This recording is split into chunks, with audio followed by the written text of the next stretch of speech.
going to do is we're going to disconnect the negative battery terminal.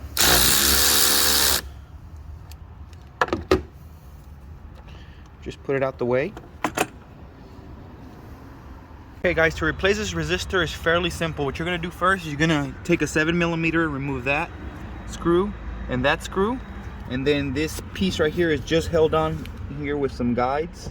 So just those two 7mm should remove this cover here. Actually, the correct size is an 8mm, so go ahead and remove them.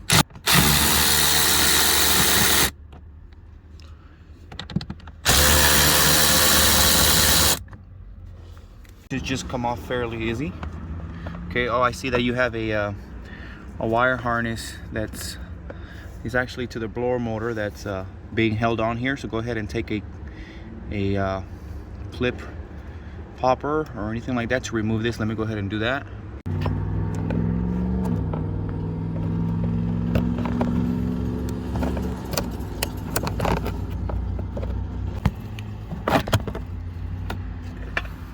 To remove that cover and also this clip from the cover, you're going to locate the resistor here. I'm going to show you.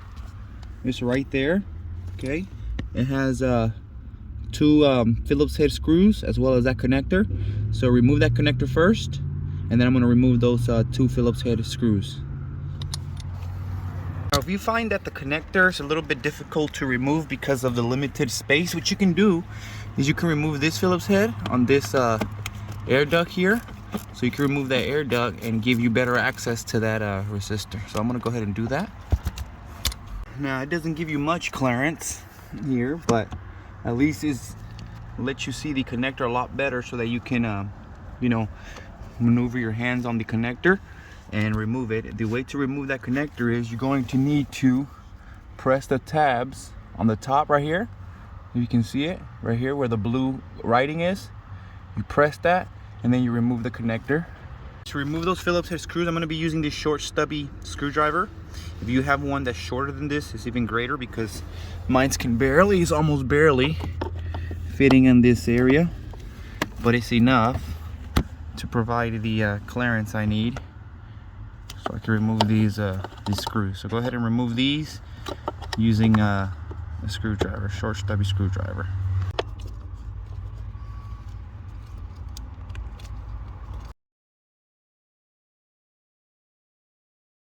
Guys, I want to go ahead and remove the resistor. These are two screws. This is the new resistor, this is the old one, and look what I find.